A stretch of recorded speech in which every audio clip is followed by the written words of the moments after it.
the first podcast that I did was with my good buddy JR from Paradox, and he was someone that I look up to, and he's kind of someone who helped build who I am today. And the kind of the heart behind this podcast is called The Green Room. It's like the mantra that is kind of coming up naturally now is when you're in here, you can't help but grow. And it's kind of like the greenhouse, the green room. When you're in there, it's like, yeah, like I can grow here. Yeah. That's kind of how I feel about you, Trung. The first time we met was a couple of weeks ago. You booked with me randomly. And when we talked, man, we went straight into the weeds. So tell me a little bit about yourself. I know like there's people who are going to be watching. Introduce your name and like kind of like what you do. Yeah, sure. So my name is Trung. I am,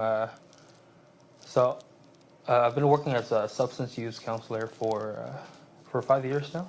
Mm-hmm. And in the past 2 years, I've been, getting training to become a therapist in my master's degree program in social work. Mm-hmm. And next month I hope to graduate and then really move on into specializing in co-occurring disorders, working with substance use, mental health populations, especially with, the Asian American and Pacific Islander populations that's here in the Bay Area. Mm-hmm. On the other end, I'm formerly incarcerated, so I got out of prison in 2020. Mm-hmm. But it was actually during my prison sentence that I started my own journey to healing, and with that, it really gave me the opportunity to become, the counselor and the therapist, the aspiring therapist that I am today. Yeah, that's really cool. And your story is amazing because you shared your story with me briefly about your childhood. Where did you grow up, and like what school did you go to? Yeah, I was born in Vietnam. My family, we immigrated to the United States 2004. I was 9 years old. Mm-hmm. And then, been in San Jose the whole time. I've always lived on the east side. And I went to Independence High School. Mm-hmm. I didn't graduate from Independence High School because, during that time, just got a lot in trouble. I eventually was expelled in junior year. And wait, what year was this? This was 2012. Okay. Yeah, that was when I graduated high school from Piedmont. Oh, I see. Yeah, so I went to Piedmont, class of 2012. So yeah, we're 2013, my grade. Okay, yeah, that's right. Yeah, and then I completed high school in a continuation school. So pretty much, we're all of at-risk youth. Mm-hmm. Other kids like myself who have been expelled, things that happen. They gave us a lot more care during those kind of schools. And I was able to graduate, and I eventually did go to community college, but during all those times I was juggling a life, between school, work, and just living the street life. So. How was high school like for you? Because you said you went to Independence High School. Were kind of the friends that you were making at the time? I would say that freshman year everyone's new. So I was still hanging out with some of the friends that I hung out with in middle school. But it was around sophomore year that things really started to change for me, where outside of school, my brother and I, my twin brother and I, we really got involved in hanging out with some of the street gangs around here. He eventually took his own route. He became a Crip, an Asian Crip, and for me, I started hanging out with more of the Vietnamese gangs. And that really changed everything for us. Because, growing up, for me, when I came to the United States, just not having a, the language barrier was very different. It was very difficult for me to just to fit in, right? And so I felt like I lost my voice. I became really quiet. I didn't have a lot of confidence, and being exposed to that kind of lifestyle, being exposed to some of the the brothers I hung out with before, it gave me a sense of identity, to be able to to gain my voice. I realize now, like, all of that is, it is a way of gaining a voice, but it was very different than what I expected. Talk about that a little bit, because I think we all struggle with that to some degree, like wanting to belong, wanting to fit in, and it's almost like we'll settle for a group, or like it doesn't even matter like the quality of like how the group is, as long as we belong, we'll stick with it. Like, what was it like for you being part of like the Vietnamese gang? I mean, it took some time. For me, it began really just like hanging out with friends, right? Yeah, one of my old friends, like, his house was kind of like the kicking spot, and first being introduced to some of the older bros, like, it all just started with like selling drugs, right? Selling pills, selling weed, whatever it was, and then eventually it became, going out to these Vietnamese bars, at the age of like 15, 16, being exposed to, that kind of lifestyle, really being away from home.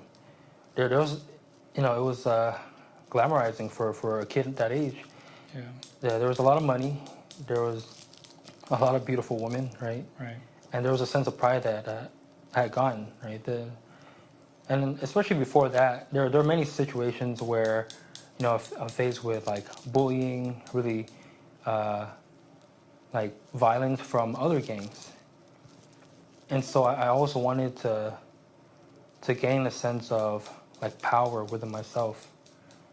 And so it was intoxicating to have that, to feel that. All that eventually led to, just doing more crimes, right? We were doing a lot of stuff just to get by. Yeah, and then, eventually, doing things for that group. Yeah. Yeah. Why do you think power is like such an important thing for us? I think there's some like for me, being an Asian male, like especially during at that time being a kid, right? I didn't really have a lot of models to look up to, and what we saw on television were men who didn't look like us. And for me, like, although I always look up to my parents, my dad, who was this strong figure for me growing up in Vietnam, coming over here because of the language barrier, he just didn't have that anymore. And it's not his fault, he now has to depend on us. We had to take care of him. In a sense, like, I had to be a case manager for him for many things. Wow. Right, helping with paying the bills, talking to, different services just to get by. And so that power differential, the hierarchy between the parent and the child flipped because we had to grow up so quick. Yeah, you became the parent of your own parent. Yeah, in a sense with those things, and all because of the cultural and the language barriers. And so for myself, and my brother, we started looking for, male models out in the streets. And what we saw, people that looked like us, were these older, gang members. It's like they took you in to like one of their sons. Yeah. Sons, older brother. Yeah.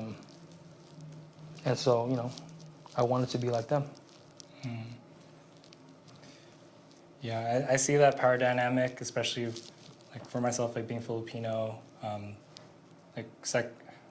we considered second generation immigrant, right? If your parents were the first generation. Yeah, we're like Yeah. second generation immigrant, and there's this thing about like ancestral trauma, because we're talking about like power and not feeling like we belong. Like for the Philippines, like when they were conquered by like the Spanish back in like the 1500s Yeah. or something like that, colonial trauma is a real thing, because then you're placed at a level that's less than, and the Philippines were colonized for 300 years. Wow. Yeah. And you take that baggage and you kind of, if you were to look back with a lot of like sympathy for like the people back then, it's like no wonder why like our parents can be a certain way. No wonder why our parents can be like for Filipino households, like some can identify with their parents being overbearing, like very controlling. It's because we didn't have a lot of that control or anonymity from like the people who colonized us. Right. With Vietnam, there's like the Vietnam War. Steph, my wife, her dad was a refugee from the Vietnam War, or for like the Laos War, the civil war that was happening. And he came to the States when he was 18 years old, and he would tell us stories about how he would dodge bullets, and he would, and that's why like when he lived here in the States, like he lived as if he was still on the battlefield. Right. Like that's to me that gives me so much more empathy for our parents' generation and for like how they kind of raised us. Yeah. And I think like with that, it can be very complicated for, second generation. For me, I consider myself 1.5 generation. Wait, what do you mean by 1.5? And this is just like a term in like ethnic studies. For myself, because I came over around like that 9 to maybe like 13 age range. Gotcha. I am still first generation, but because of my experience, 1.5 fits a lot better because when I left Vietnam, I was still able to absorb a lot of the culture, and coming over here, despite being an immigrant, I'm still able to adapt to the new culture. And so yeah, that's why I was considering myself 1.5. But kind of going back to what we were talking about with really just like having to feel grateful for our parents, right? We always often hear these stories. Parents came to the U.S. to give us these opportunities. They left everything back home in their homeland. But it's a very complex discussion because we were kids. We have these needs as kids to to feel like seen, to feel heard by not only our parents but our others. And it's kind of like this Americanized way of being a kid. Yeah. But at home, it's like we also have to see if our parents are able to give that to us because they have never been taught that, right? Because they grew up very differently. So it's just like this constant battle between being raised as a kid, as an Asian kid, versus living in a westernized world. And I can see why a lot of kids struggle with that. Yeah. For myself, I mean, it took some growing up and then coming back and having these discussions with my parents to finally gain that acceptance. Like, hey, they try their best. And although like they didn't know how to do all these things, it doesn't mean that they don't love us, right? They've done it in so many different ways, like caring for me, giving, just the basic needs, right? Food, shelter, and then showing love through just taking care of me. With your story about joining the gang and finding community there, what was how did that lead to I guess the next big part of your story? How does that lead into like Just where like- I am now? Just like because you got mixed in with some bad things, like with the gang, like your time that you spent like at prison, like how did it lead to that? Yeah, I would say like for me, because everything happened at such a young age for me, like that. I didn't get super deep into. I mean, I got. It all happened within a few years, right? Me being exposed to that kind of lifestyle, being exposed to them, and then for me at 18 years old, that's when I committed my crime, Okay. and so from those 3 years, somehow I've managed to like to be exposed to so much trauma that eventually led me to my crime. Oh man. Okay? And yes, there are all these nice, wonderful moments as a kid, going to these like big like gang parties, really, right? You got like a lot of beautiful women. You have like all these strippers, Yeah. and you got hella money. So as a kid, it's like, wow, like this is amazing. You want all that. But what we didn't consider is like everything that we did had consequences. Yeah. And so for me, like just doing all these things for them, I didn't realize that I was harming other people, and some of that it's gonna come back. Yeah. And so things started happening, just being caught slipping here, there, and just being attacked, several times, leading to just a mindset that I was at, really just being traumatized. And, like, yeah, that was a really dark place that I was in, like, leading up to my, eventually me, making that huge mistake because, man, sorry, I'm just thinking about that right now. It's like, That's okay, bro. Yeah, and you don't have to go into detail if you don't feel comfortable. Yeah. Give as much detail as you feel comfortable, bro. But yeah. Yeah, I mean, I just realized like the person who I was during that time was very heavily traumatized because there's so many things had happened, and it eventually led me to really hurting people, doing things that I could never take back.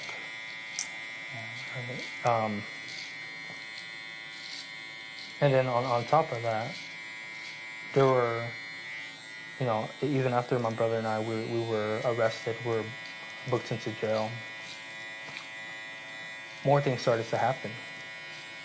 Because, like because we were twins, they had charged the wrong person with the crime.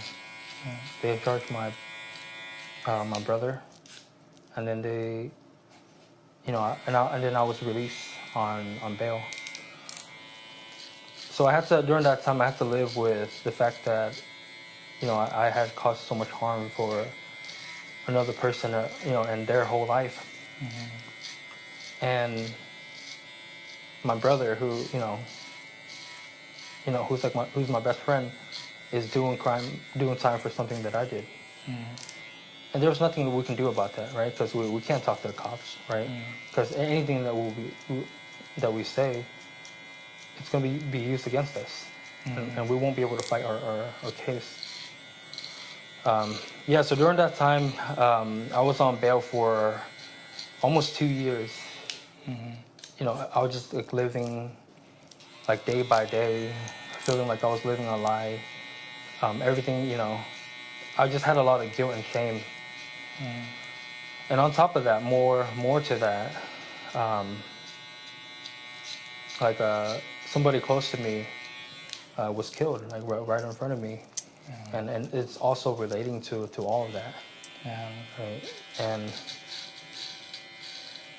I mean, I think just the immense guilt and shame that occurred during that time.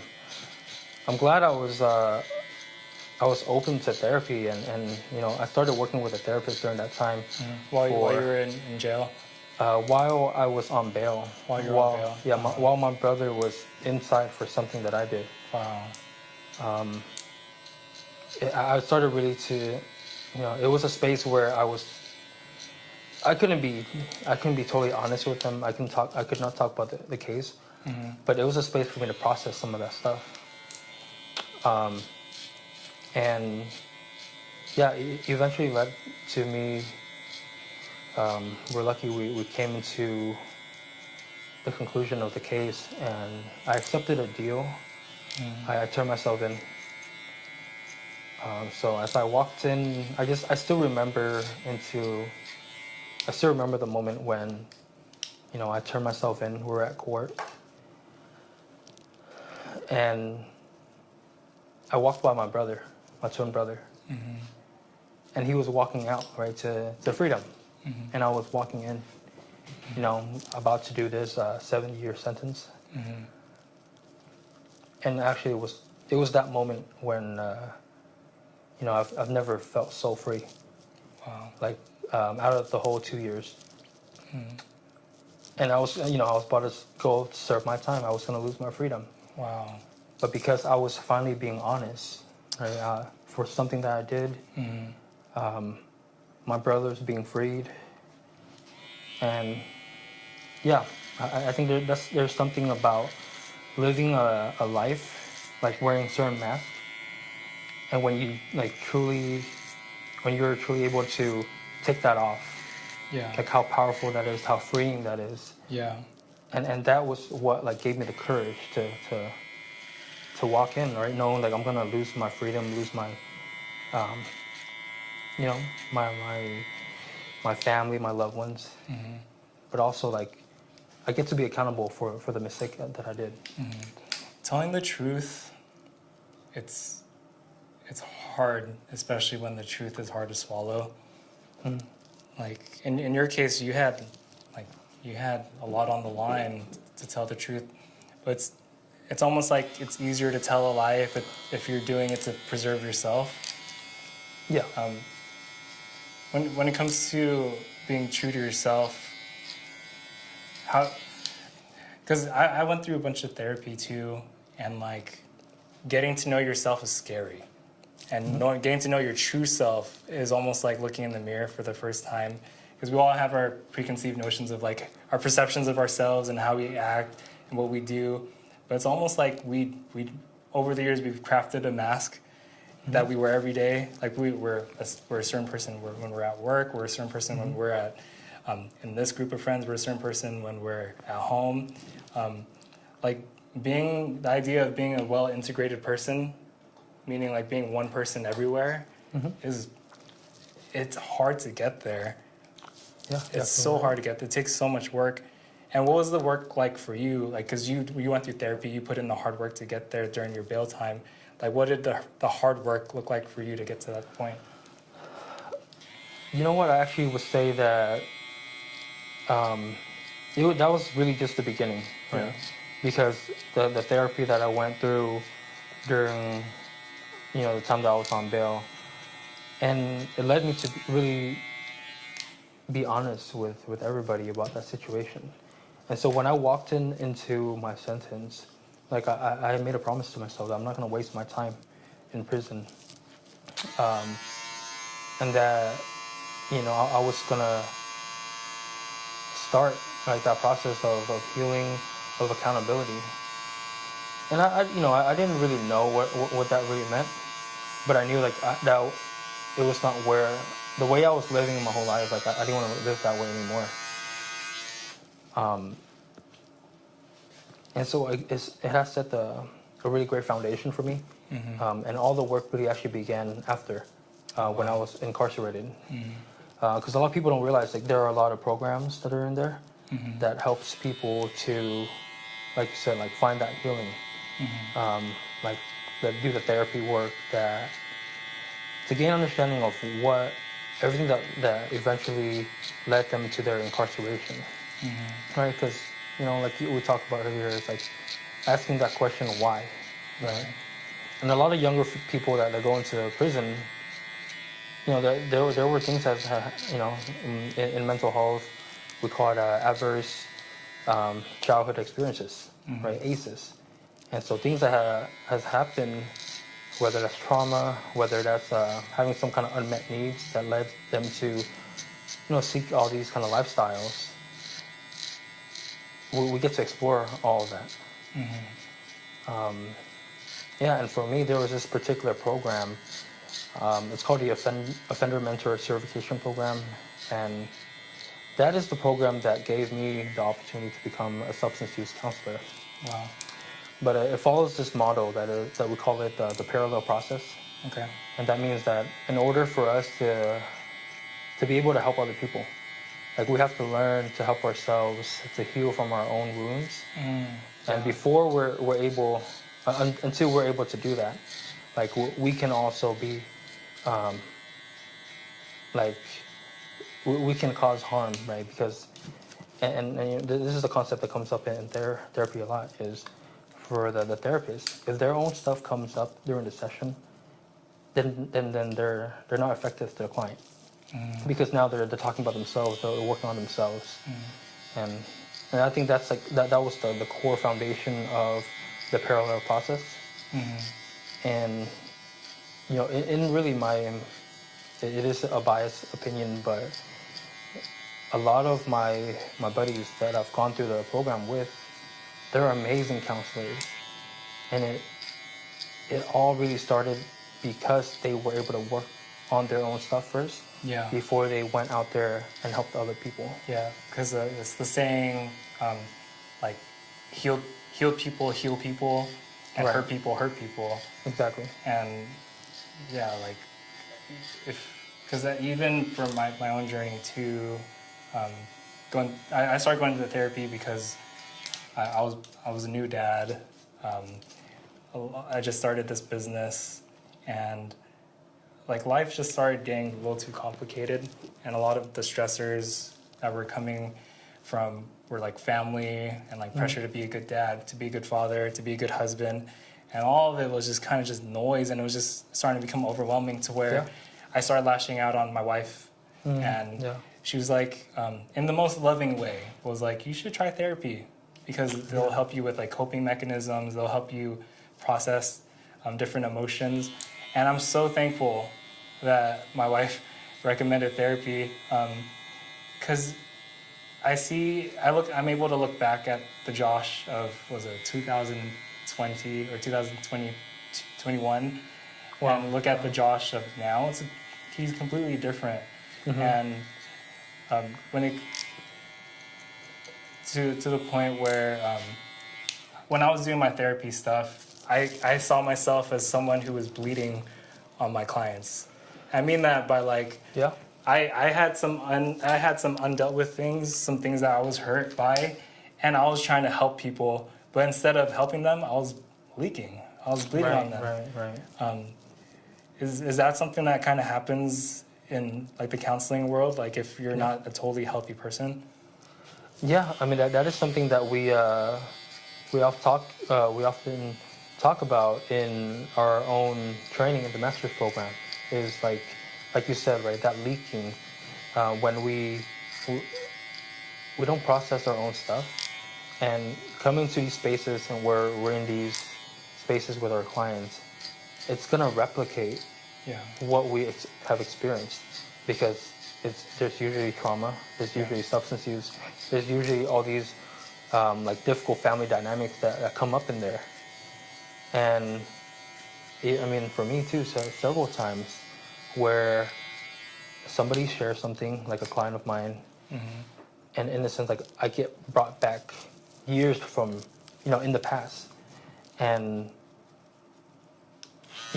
during that glimpse of 10 seconds, I'm starting to think about what happened in the past while my client is talking to me about what they're going through.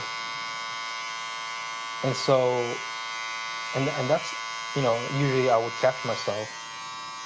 But I can imagine when somebody who never had the chance to work through their stuff, it's going to be very hard to pull themselves out of that flashback, right? Yeah.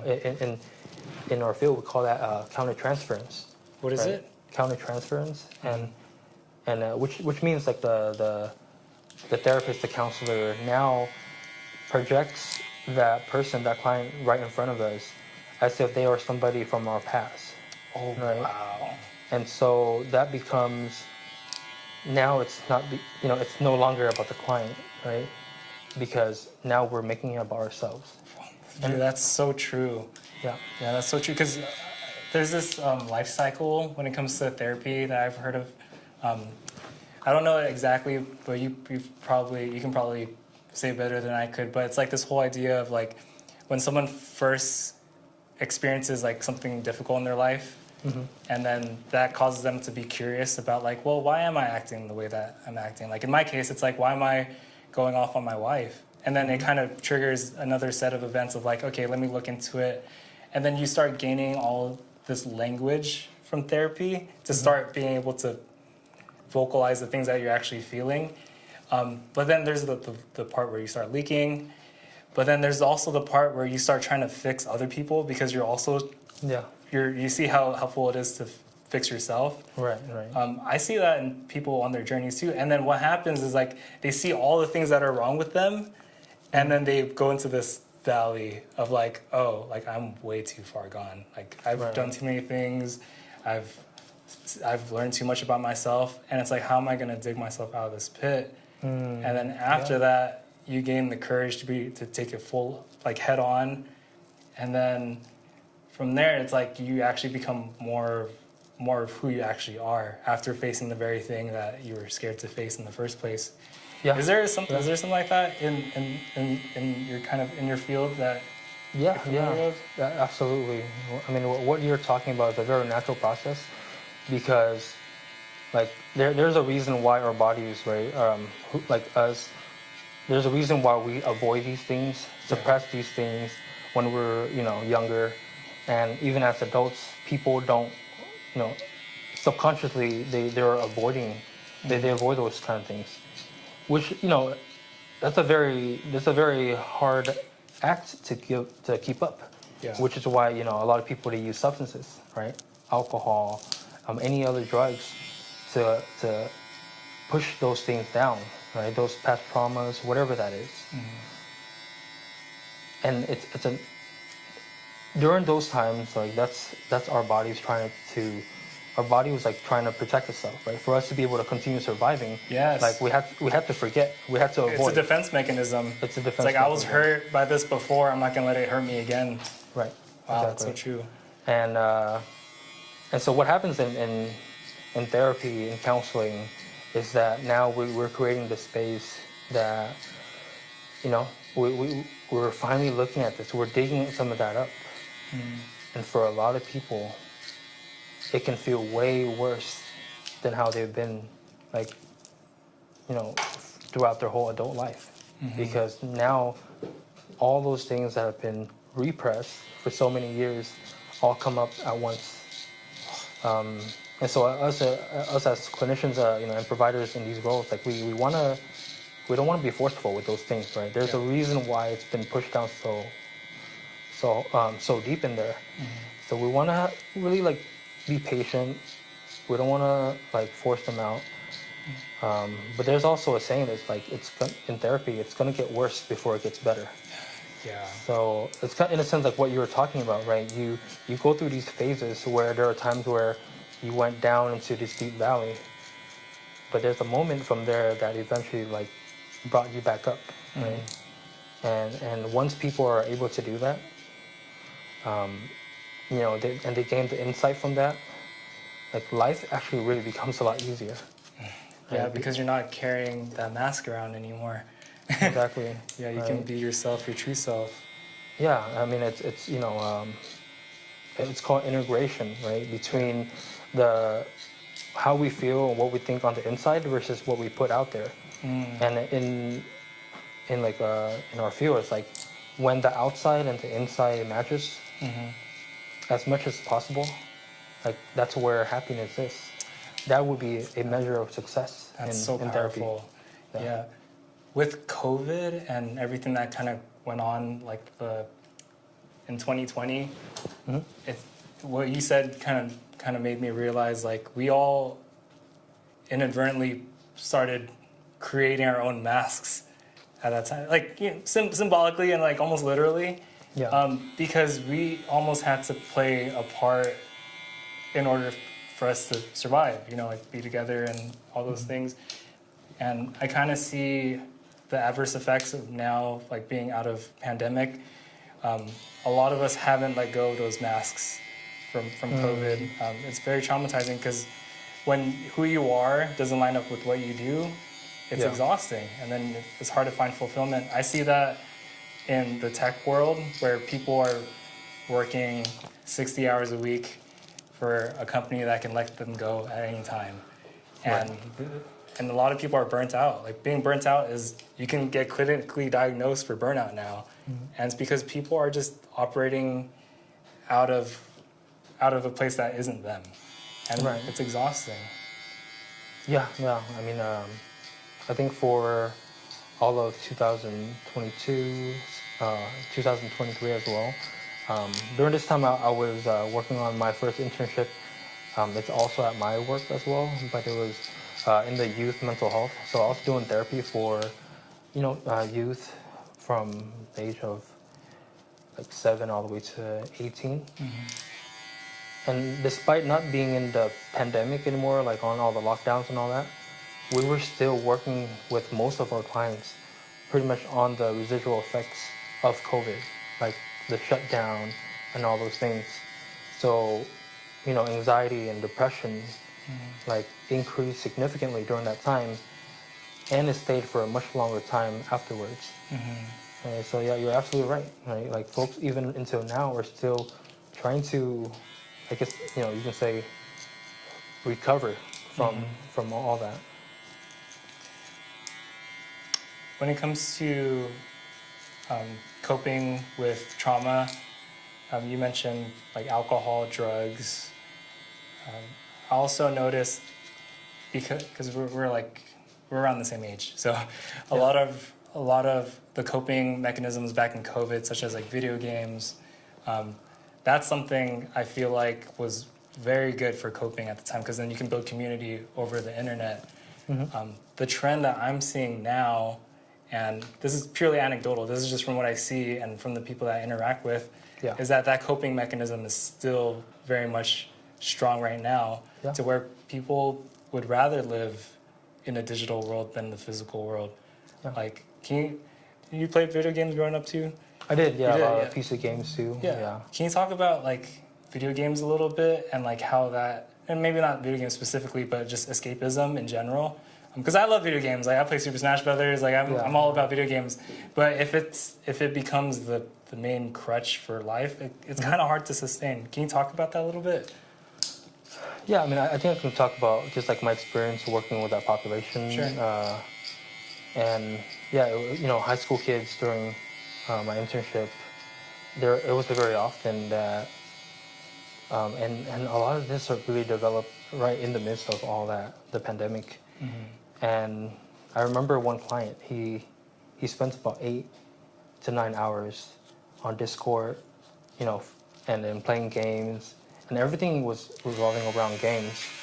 And I think he was probably he was managing the Discord channel. But a lot of the work that we did with him was just really, this is the basic things, right? How can we get you from, just always on devices out to just hanging out with your friends, going to the movies, just doing any kind of activities? Because, they grew up like during the really like vital parts of their childhood on lockdown. Yeah. So they've, it became such a key part of their lives, just being on these, being on the computer, being on these devices, on these games, that have never really gained that same, like when we grew up, like during those times, maybe like we're going to the movie theaters, we're going to the mall, we're going out, hanging out with friends. They didn't get that because of how the world was during that time. And so, I think for him, we didn't really dive deeply into, because there were other mental health disorders we were working with, but I can see how like gaming addiction was definitely like a big part of that, and how hard it was to to move away from the virtual world to the current reality. Yeah. Yeah, because video games, they're a great tool to leisure, especially after like a long day and like long day of school, long day of work, whatever it may be. I think the point of contention becomes, it's like, what are you using this to supplement, or like what are you using this to, like what's the natural thing that you're trying to augment. Right. And something that I've been very much a student of is just human connection and human interaction and relationship building and community. I've been diving deep into like what it means to be human, and a lot of what we do instinctually is to survive, and in order to survive, you have to be part of a clan or community. And that's kind of what video games kind of augment. It's like, hey, you have this virtual community, and like it's all very good. But at what point does it become contentious to where, like, okay, like it's time to go outside and meet someone new? Because I can see how this affects people 10 years down the line, 20 years down the line. Right. At what point does it become a leisurely activity to, okay, like this is more of an addiction? Yeah, and as you know, like I work with like that population, right? Addiction, and like at the core of all of that, an addiction for gaming, addiction for any kind of substances, gambling, shopping, it all works the same way. Like it all works the same way in the mind, and it all comes down to just one chemical, right? And you probably have heard already. What is it? Dopamine. Dopamine. And shout out to Andrew Huberman. Everyone's talking about dopamine because of Andrew Huberman. Yeah. Yeah, and the reason why is that like dopamine is a very normal like chemical that we have, right? It helps us have motivation to go to work. Helps us have motivation to eat the things that we like to eat. It's all survival, right? To procreation, like sex, like it's all dopamine release. Yep. And so when you add other things, like for example methamphetamines, right? Like the example is like, if we can have like the measurement is 100 for this is based on like one of the research. If you have the regular measurement for the best day that you can have is 100, right? Eating the best food, that your favorite food, is probably around like 92, 93. But when you add methamphetamines, it's 1,000, right? And what That's that means, huge. yeah. And what that means is like we're releasing such a high amount of dopamine, and you can see how when folks are doing it on an everyday basis, doing things like going out to eat with friends, doing things like spending time with your family, or just any kind of hobbies that you like to do, it's not going to feel pleasurable anymore, right? Same thing with gaming, right? That becomes that dopamine release. And so I can see why it's hard for people to kick it, right? To move back to, what we call homeostasis, is like the balance that we all usually have as humans. Unfortunately, like by then, there's got to be some kind of intervention, and that's where people like myself come in. Yeah. And to help like slowly get back to that like regular, normal baseline. There's a podcast that Andrew Huberman talked about where he has this quote. It's dopamine isn't the pursuit of happiness, but it's the happiness of pursuit. Yeah, and it's the chase. The chase. When when a bunch of like super normal stimuli, that's what they're calling it, right? Like something that's overly stimulating. It almost makes chasing the regular things not as pleasurable. So I'm a new dad. I've been a dad for 2.5 years now. guess that wouldn't be new anymore, right? Yeah. I'm You're a a pro now. full-blown dad. You're a pro now. Yep. Yeah, maybe not a pro, but we'll see. But when it comes to my daughter, she has slowed down our life immensely. Like if we were going at 100 miles per hour, me and my wife, like doing things and going places, I think she slowed us down to maybe like a brisk walk. You know, like life is very slow for us in many ways. Yeah. And that used to trouble me because I'm just like, I'm bored. I want to go out. I want to do these things. And my daughter, like not by design, but just like it just kind of happens. Like you have to slow down in order to make time for the things that matter most. And because I've slowed down, I look at the world through the eyes of my daughter, through her lens. She gets so excited about literally anything. Like if we were to like accidentally trip, she's just like, like that's hilarious. And like whenever she plays with like a certain toy, she's just like so jazzed about it. Right. And I kind of, she saved my life in many ways because I think if we were going at the speed that we're going at, we wouldn't have been able to sustain it. And so it's almost like she helped me come back to baseline to where I see things and I see people and I see hobbies as like, wow, this is amazing. Speaking to you, like how we are right now, like my dopamine is going very high right now. Like I'm at 100 and it's because I've reset what my tolerance is for how much dopamine is in my system or how much something can stimulate me. Exactly. Yeah. And I think, video games or even like for some people, like pornography is a super normal stimulus of, something that's natural. And like that's a whole nother rabbit hole of like different like addictions that people can get into. Yeah, you're absolutely right. It's all about like wanting to escape.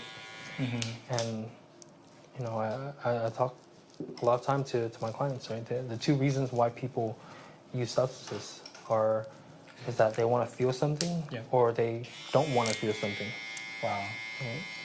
And it takes a lot of practice. Like for me, like I strive. I always want to be as present as possible in every moment. But knowing how our brains work, knowing that thoughts, right, are automatic. They come and go. Emotions as well. Yeah. It's going to be like a constant practice. Right? For me, I think where the moments where I have been the most present in my life was actually when I was incarcerated. And that's because of the practice. During that time I was meditating a lot. I think for 3 years I was meditating almost daily. And it helped me to, I call it just to be a watcher of thoughts and emotions, right? Because, we call it the train of thought for a reason, right? Because it's constantly going. And for a lot of people, instead of just being the watcher of thoughts, they go on the train. And so the train takes them so far away that they start to believe those thoughts. Yeah.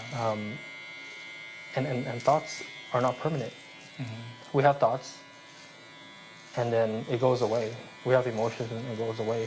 It doesn't have to make up our reality. But because of the things we have been through, past traumas, our upbringing, it's hard for people to recognize that, right? And so they're still caught up with, really these deep, like maladaptive core beliefs that I'm never going to be good enough, right? No matter what I do, I'm still a failure, right? I'm not loved. And I can see how being in a position like yourself, where you have like a wonderful family, you have this new daughter, and you have a great career, but not being able to enjoy it because of being stuck in the past. Yeah. Right? And then also in the field, we also often say that the past is depression because depression lays in the past, and anxiety is worries of the future. Yeah. Right? Because it's you're stuck in the future, and that causes anxiety. and in the moment, in the present moment, we're okay, right? Like unless you're actually actively being in a dangerous situation, right? Right here, I'm sitting here with you, like I'm okay, I'm safe. Yeah. But I can see how the mind can just goes into the past and get stuck there. Being well, like my therapist, his name's Dr. Matthew. Every time we'd sign off, he would always say the same thing. Josh, have a good day and be well. Being well is like, it sounds so simple, but then what if your North Star for what well isn't as prominent?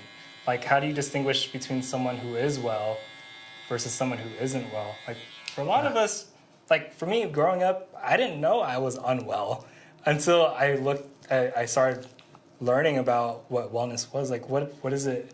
How would you define well versus unwell? Ooh, yeah, that's That's that's a $1 million question right there and answer. I mean, I think again, like I can only say it with my experience because I believe I've been unwell for a long time. You know, like same brother. yeah, and for me, yeah, it was actually the darkest moments like of my life, sitting inside a prison cell where I began to feel well again, right? And part of that, you know, like I think just like absolute acceptance, right? It's like, and it's very hard to accept. You know, I think like us as humans, like it's very hard to accept our realities.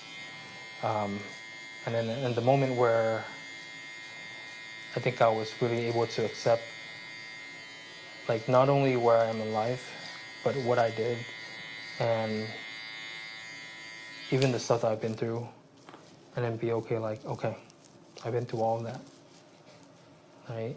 And acknowledge that, but also asking myself that question, so what's next, right? And so I think being well for me now is, again, like just being grateful all the time, just being in the present moment, like it's gonna be very hard for me to, because we live in, you know, like a capitalist society, right? It's we're always gonna have to chase money just to be able to live. We have to participate in there. But in the little pockets of moment, living this kind of lifestyle here, can we find those moments where we can be present, right? Like you said, situation like being present in these conversations right here in the moment, being with your friends, being with your daughter, being with your family. During that time when we're doing all those things, can we be present? Can we give like our undivided attention? Right? And I feel like, yeah, if we're able to do that, then we can be well. Yeah. Being well, like you being able to find what that is in a prison cell, says a lot about life in general. Oftentimes we think comfort is the best place for us, and of course, like we all want to be comfortable. Like we want to sleep in our bed and like be able to like eat the food that we want to eat. Comfort comes at a cost too. Everything within your comfort zone will kind of keep you in the same place. Yeah. But being placed in an uncomfortable situation, like that, it seemed like for you that was the door for you towards wellness. So I work out a lot. Do you work out? I do, yeah. Yeah. So you don't gain muscle by sitting around eating Krispy Kreme donuts. Right. Something will grow. It won't be your muscles. Yeah. The only time something grows within your body is when something tears, when something is able to be rebuilt over and over and over and over. With prison, like, how was your experience in there? A prison is, I think for the most part, is exactly like what you would imagine prison to be, right? Paint me a picture. Right. It's, you know, hyper masculinity, right? People People are working out all the time. People are like, when they're walking around the yard, like they have to put on a mask, Okay. right? And we're all wearing blue. There's no individuality. Everybody is like the same. And so for me, like I really struggle with that, right? Because I wanted to be seen. I didn't want to just be a number. And so there were times where I was able to take off my mask. And it actually really,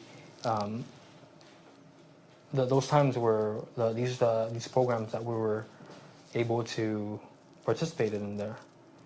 The program that I was talking to you about, and another is actually through drama therapy, and then finally healing through doing theater stuff. Oh, that's interesting. Yeah. Yeah, and so there were many exercises that we were doing. There were many, I got to, I gained like a lot of experience in acting, and there's something about putting on like a mask of another person, of another character, and getting to feel these emotions. But for it, it's not me, it's somebody else. But it was like, in a sense, for the first time, I was able to allow myself to feel these emotions. Because as men, we were taught with these narratives growing up that... Don't cry. Exactly. Don't show emotion. Yeah. And so when I was going through my journey, I've had many people tell me that I was very stoic, right?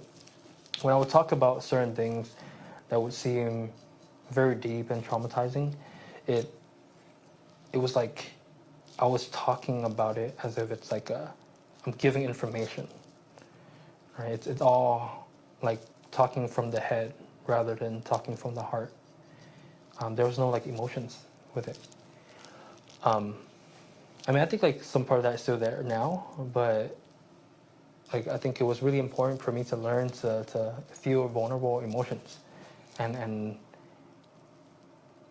it's been my own journey to work on toxic masculinity. And I think for the first time I cried in years was inside a prison cell. Wow. And it was not for it's for all like that I've been through, for all the people that have been hurt and all that stuff. I think that's really important.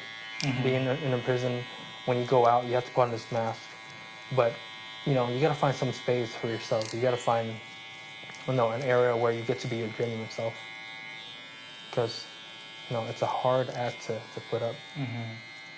Yeah. Oftentimes, when people get out of prison, there's a huge percentage that end up going back. What was different for you? Yeah. I don't remember the most recent statistic, but I think in California alone, it's like 60 to 70% recidivism rate. And for myself and all of my all of my friends, and they're usually lifers. They're usually like long-term offenders. They've done 10, 20, 30 years, and recidivism rate for them is very low, right? The high number that I just talked about earlier, it's usually for folks who would go in and out, right? Short-term offenders. And for me, like just going through that program, because a lot of my friends that went through that program too, like none of them have gone back. None of them, like they're all like providers in the field of behavioral health. They're all working in the community, helping other people. And because they have those opportunities, I think, yes, I think being locked up forced us to reflect on ourselves. Yeah.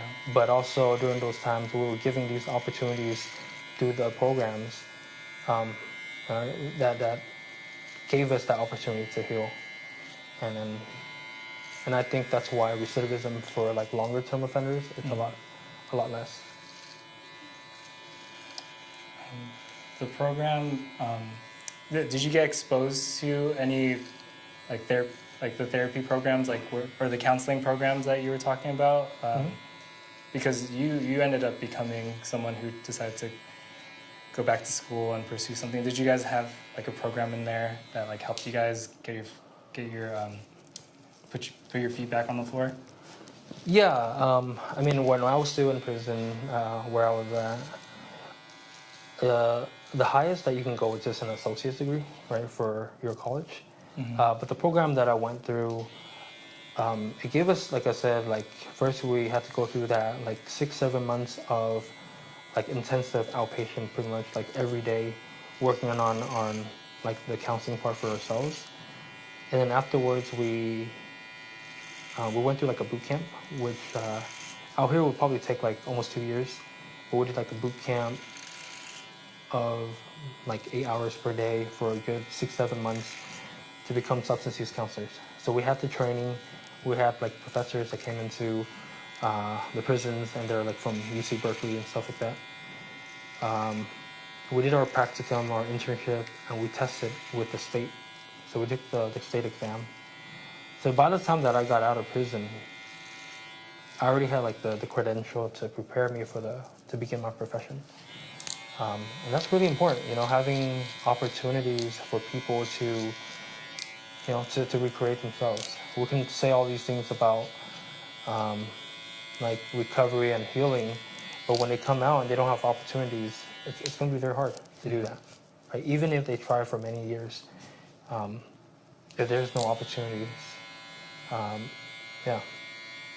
And actually, I think I mentioned to you, it's what I'm like writing like my thesis about. Right. Yeah. And like the whole study is talking about becoming a therapist with a criminal conviction background. And I think one part to really highlight is that there's a database out there that I've calculated that there are over 40,000 collateral consequences that comes out of having a felony. So that means that when we are released from prison or jails and we have a felony, for the rest of our lives, every area, every part of our life, there's going to be some kind of barrier or challenge because we have a felony. Wow. Things like finding housing, getting resources, getting jobs, going into, schools. Like getting into an educational program, voting,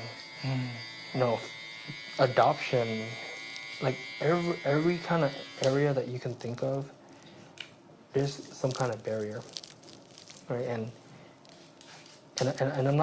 I'm not justifying the fact that we've caused harm. That's very important. Yeah. Yeah, but like, I think to do rehabilitation effectively, and really like to save money too, like taxpayers' money, let's go with what's more effective. A lot of my friends, they were lifers. They've had to sit in front of the board and do so much work to prove that they are rehabilitated. Yeah. It takes them years to do that, right? Yeah. And it's so much like self-work, and they finally get released. And then they come out. Like I got a buddy who completed his master's program, who's ready to register as a therapist. But he's afraid because if he applies, he's going to get denied, right? And so these are amazing folks who have that lived experience, that have gone through the training, that are qualified and actually maybe like a better fit than certain folks that have never been through that to work with certain populations. Yeah. But they can't because of these existing policies that have existed,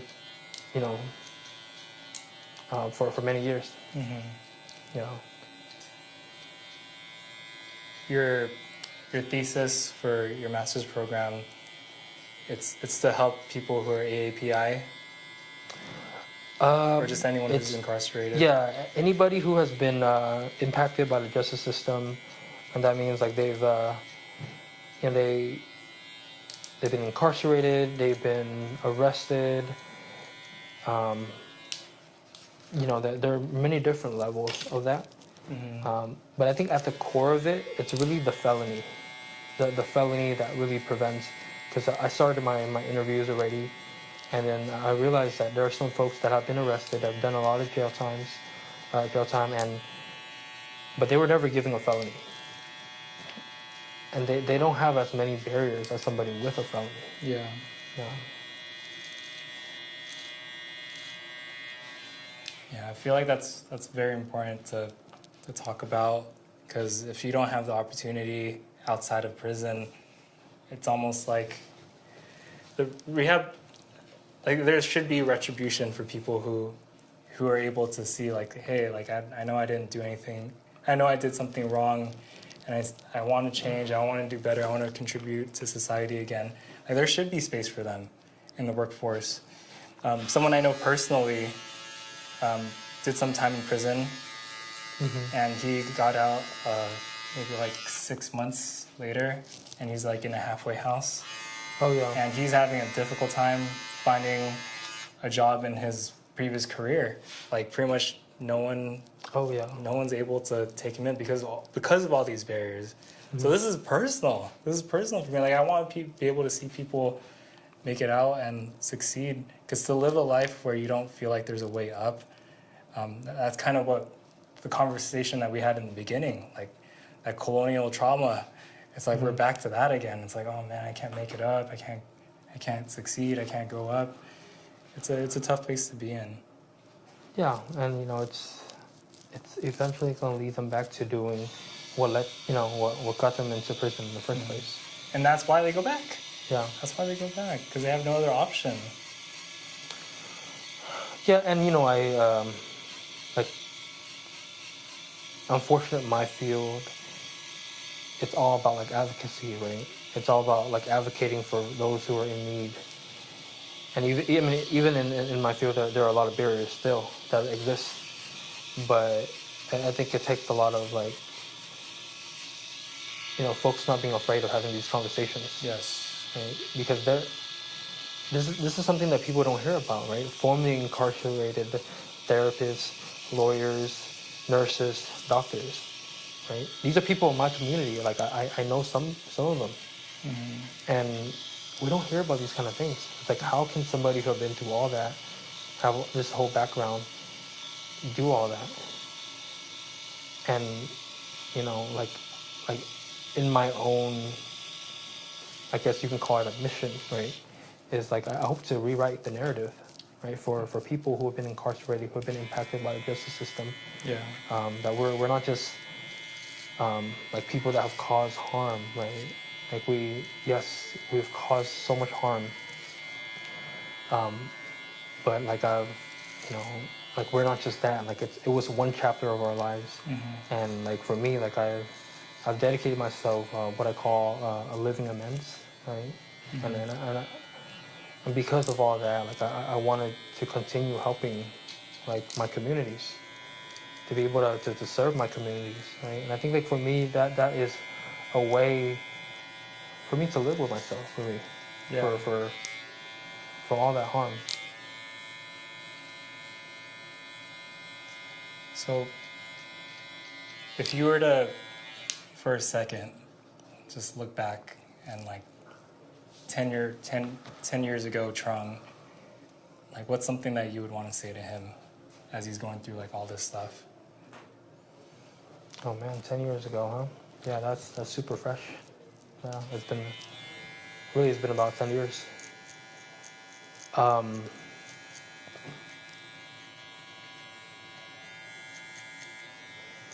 I think I would want to talk to him before he made that mistake that can never be taken back.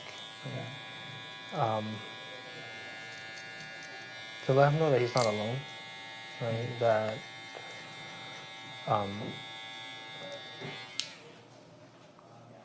like there's so much more to life than what he experienced, and that there are people that want to hear and listen to him. Because I think like during that time I was so hurt, and I was, like what I thought was like my manhood being tested being tested by all these situations. Like I thought those things were so big that I couldn't kick it. So yeah, I just want to let them know that there are people here that can relate to him. That's not all there is to life. Like there are many other chapters to write, right? And that was only one part of his life, one chapter. I feel like, because the audience that I feel like this podcast is, like, I want to intentionally reach people who are like in their early 20s to early 30s, just kind of figuring out life, and everyone's story is being written, and everyone is kind of figuring it out, like kind of freestyling it, like as they go. And the conversations that we have with people, man, like what you were able to say to your younger self, like that's something that I think someone who's watching right now is able to be like, I am that person that Trung was 10 years ago, and you're potentially saving like lives from people's stories being written in such a way that there might not have been retribution for them, and that's heavy. And I think a lot of our words carry a lot of weight, and how we use them in our conversation, like it matters. I'm a barber, and I've been cutting hair for 14 years. Wow. And what's helped me build me into the person that I am today are conversations like these. Because when you're speaking today, like I was thinking about myself, of the Josh that was doing a bunch of drugs, the Josh that was doing drinking a bunch, the Josh that was doing a bunch of crazy stuff. And for someone like you, Trung, to be like, hey, like there's another way. It doesn't have to be this way. There's another way. Is so powerful. And I think more people need to have conversations like that. People who are our age, to look at the youth of our day, the youth of today, and be like, hey guys, there's another way. Like that's what it should be about. Helping the next generation after us, setting them up for success. Yeah, and it's like not be afraid, right, to feel your emotions. Yeah. Right. Not be afraid to let people know that you're scared, that you feel lonely, or whatever that is. Especially for us men, right, young men. Yep. That like we don't have to be strong. Like it's so much more like courageous to be able to say that we don't have it figured out. We don't, that we're afraid, and to reach out for help. Yeah. Yeah.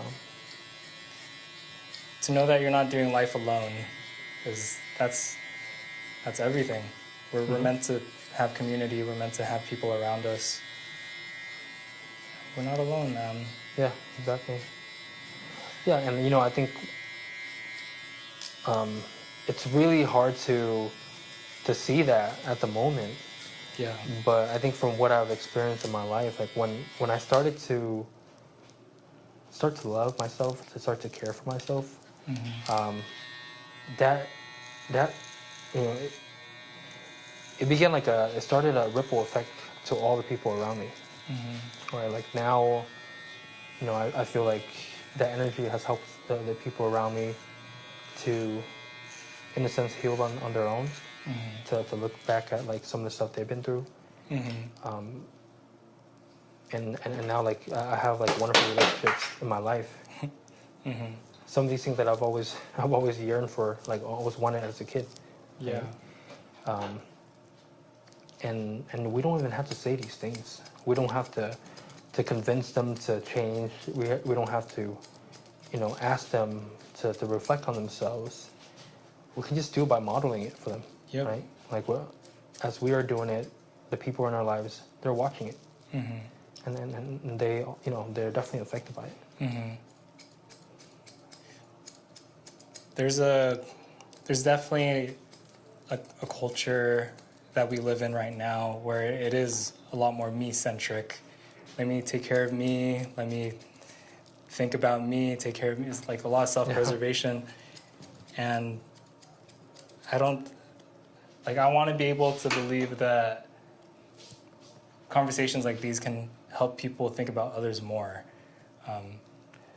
Because we can't keep going through life just thinking about ourselves and thinking about how, like, I want to be able to make this much money and get this house and get this car, and that's a lot of me.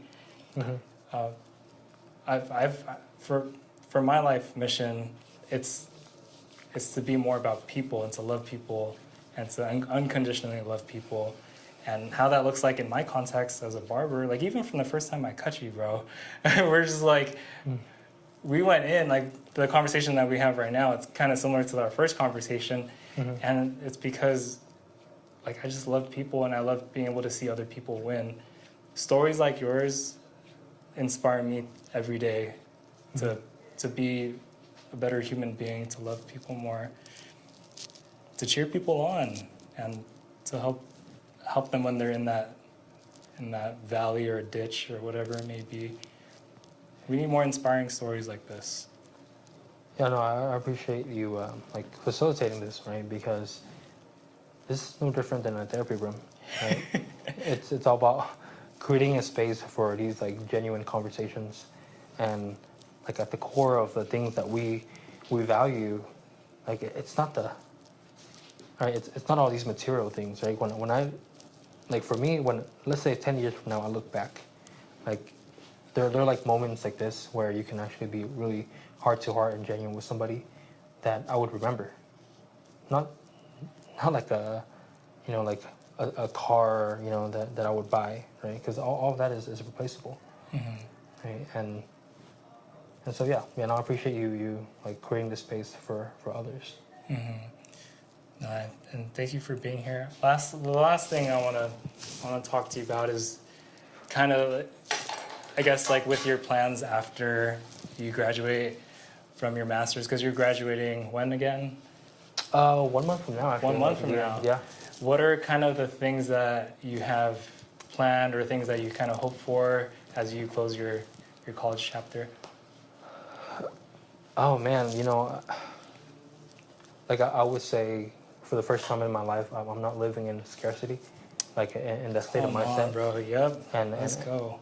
And that would, like, for me, that means like I'm not craving to like I'm not dying to like welcome many different things, and I'm okay with where I'm at, like my progress, what I've been doing, and I mean for me with my profession, I'm lucky to be moving into a leadership role. Nice. in my company, and I just want to continue with that, right? Despite me just being in this field for several years, there's so much more to learn, and I want to continue helping our the communities here in the South Bay, especially with like AAPI folks who, we don't really seek services enough. Yeah. Right? Even though everywhere we see in our families and loved ones, we see all those problems. We see substance use, but folks are not coming in for help. So, I hope to do more of that. Yeah, and I foresee it. Like, you're definitely someone I feel is advocating for myself, and for a lot of the people that I cut are also AAPI. So I can see how this conversation and what you believe in, what you're doing, is going to help so many people.